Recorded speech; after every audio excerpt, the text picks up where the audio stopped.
A mochi moment from Tara, who writes, "For years, all my doctor said was eat less and move more, which never worked. But you know what does?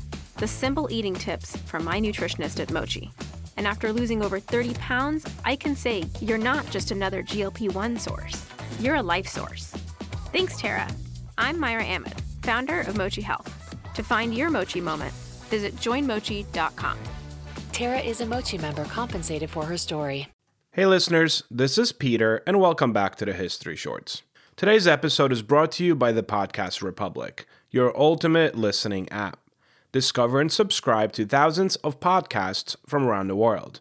Download Podcast Republic today, available on Google Play and the Apple App Store. Today on History Shorts. After this day in history, we will move on to the story of the grisly killings from the 1930s. In the depths of the Great Depression, at the edge of Cleveland's industrial district, a killer began leaving mutilated, headless bodies in ravines, rail yards, and shantytown dumps. A murderer who preyed on the nameless poor, taunted police, evaded one of the most famous crime fighters in American history, and then disappeared without ever being identified. The press called him the Mad Butcher of Kingsbury Run. The police simply called it the Torso Case. And to this day, it remains one of the most disturbing and unsolved serial murder investigations in American history. We will then finish our episode with the History Brief, where we return to Paul F. Bowler Jr. and John George's book, They Never Said It, and a discussion of a famous quote by George Washington.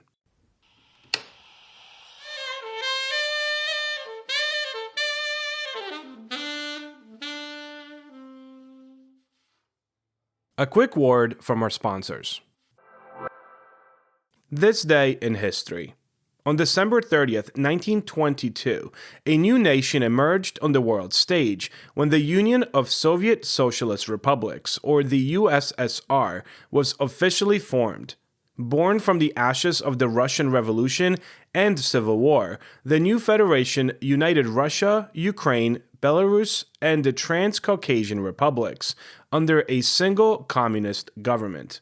For the next 7 decades, the USSR would shape global politics, fuel the Cold War, and influence everything from space exploration to proxy conflicts. On December 30th, 1903, tragedy struck in Chicago at the Iroquois Theater.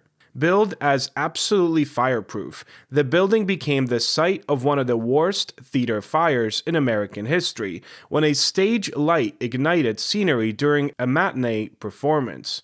In just minutes, more than 600 people, many of them women and children, lost their lives. Story of the day. The Torso killings didn't take place in the shadows of a thriving city, but actually in a landscape already collapsing under the weight of poverty, unemployment, and mass displacement. By 1934, Cleveland, once a booming industrial center, had become a symbol of economic ruin. Nearly half of the city was out of work. Railroad yards and riverbanks turned into sprawling shanty settlements known as Hoovervilles, where the homeless lived in cardboard huts, scavenged for food, and slept near trash fires for warmth. It was in this world of the Great Depression, a world without safety nets, without surveillance, and without social visibility, that the killer began to operate. The first confirmed victim appeared in September 1934, a young woman whose torso, legs, and arms had been dismembered and scattered in the ravine known as Kingsbury Run. Her head was never found. Police could not identify her. That pattern, dismemberment, decapitation, and anonymity would become the signature of the case for the next 4 years. The killer had found the perfect hunting ground. Victims no one would report missing, a location no one patrolled, and a city too overwhelmed by hunger and homelessness to track its dead. Unlike many later serial killers, the Mad Butcher did not target a single demographic. The victims included men and women, sex workers, drifters, and working-class laborers. Most were white, but not all. What they shared was not identity, but really disposability, the kind of people the larger system had already abandoned. To historians, that detail matters. Serial murder didn't emerge in a vacuum. It emerged where society had already stopped looking. The killer removed their heads, likely to prevent identification. Many of the bodies were chemically treated, washed, or drained of blood. Some were dismembered with surgical precision, clean cuts through joints, accurate placement of incisions, sign of anatomical familiarity. Investigators suspected a butcher, or a surgeon, or someone with medical or mortuary training. But the killer also demonstrated psychological daring. Many of the bodies were left in open view, as if meant to be found.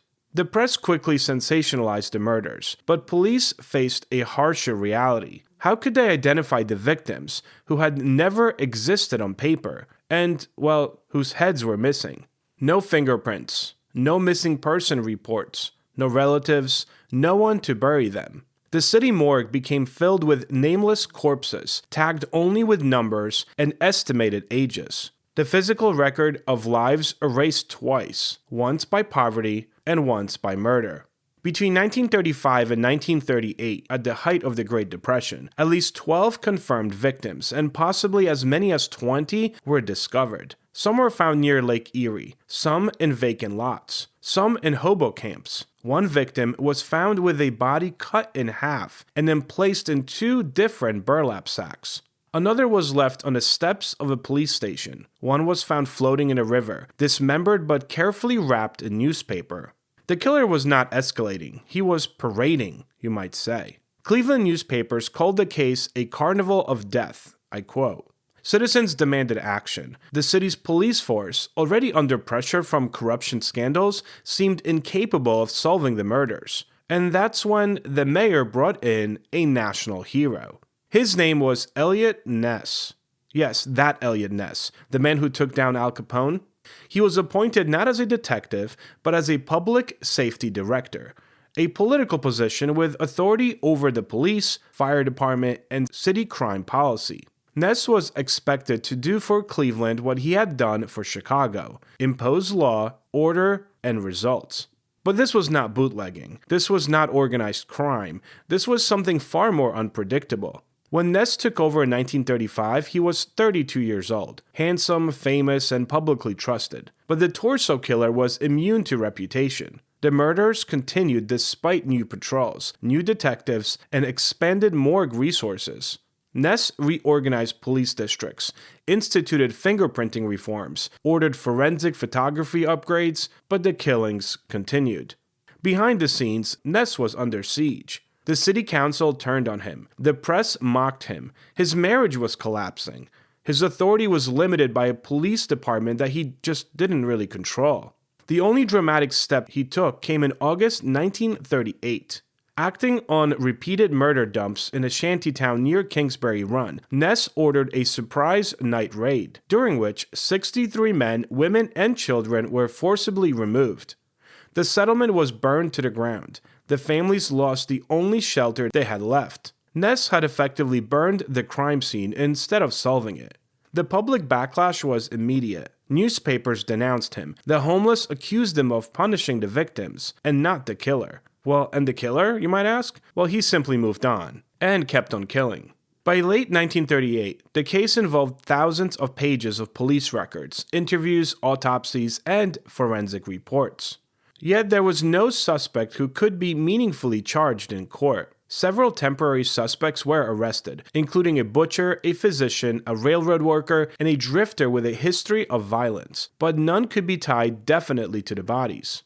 FBI Director J. Edgar Hoover refused to assign federal agents. The case didn't cross state lines, he said, and Hoover resented Ness's celebrity. Without national support, Cleveland investigators relied on primitive forensic science. There was no DNA testing, no sophisticated blood typing, no chemical trace systems, and no national homicide database. Police instead tried graphology, hypnotism, and even psychoanalysis, and even called in crime poets who rewrote the case in rhyming verse, attempting to flush out the killer through ego provocation. I'm serious. Well, anyway, nothing worked. To make matters worse, the torso killer may have taunted police directly. One victim was found less than just 500 feet from Ness's office. Another was dumped near a bridge that police patrolled daily. And a third was placed in the Cuyahoga River just outside a newspaper office, where reporters could see it first.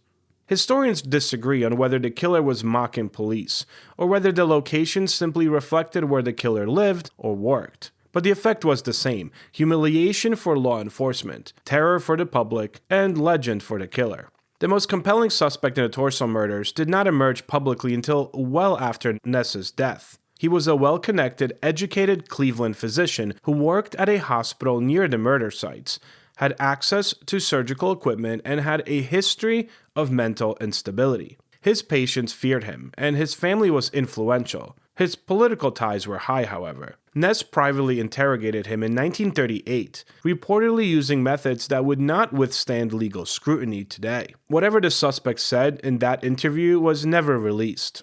But afterward, Ness had him committed to a mental institution, and the murders stopped.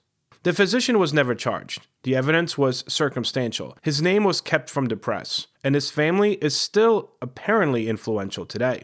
Some historians believe that this man, unnamed even in police archives, was the Torso killer. Others argue the killing's stopping was coincidence, not causation. The truth remains impossible to prove. One thing is certain, however: Ness's decision to silence the suspect instead of charging him ended his own reputation. The man who beat Al Capone would leave Cleveland disgraced, divorced, and deeply in debt. The Torso case did not just ruin lives, it ruined careers. The History Brief. The following comes from Paul F. Baller Jr. and John George's They Never Said It, a book of fake quotes, misquotes, and misleading attributions. George Washington. I cannot tell a lie. The assertion that when the father of our country was a little boy, he told his dad he couldn't tell a lie is itself a prevarication. It's an innocent one all the same. It was put into circulation by an Anglican minister, Mason Locke Pearson Weems, a writer who wrote a biography of Washington shortly after the latter's death in 1799. When George was about 6 years old, Weems tells us at least, his father gave him a hatchet, and the boy at once hacked up a handsome young cherry tree belonging to the family. George, said the father sternly, confronting the boy, do you know who killed that beautiful little cherry tree yonder in the garden? This, says Weems, was a tough question, and George staggered under it for a moment. Recovering himself, he bravely cried out, I can't tell a lie, Pa. You know I can't tell a lie. I did cut it with my hatchet. The great confrontation scene ends with a great embrace. Run to my arms, you dearest boy, cries Washington's father. Run to my arms, glad am I, George, that you killed my tree, for you have paid me for it 1,000-fold. Such an act of heroism in my son is worth more than 1,000 trees, though blossomed with silver, and their fruits of purest gold. Anyway, it was just a story. None of this ever happened. Thank you so much for spending some time with me today and helping me make this little show a mighty success. Keep on spreading the word. And if you have any questions or comments, you could always email me at peter@historyshortspodcast.com. Or you can visit www.historyshortspodcast.com or look for the History Shorts Podcast on X, Facebook, and Patreon. Have a great rest of your day, and I'll talk to you all again tomorrow.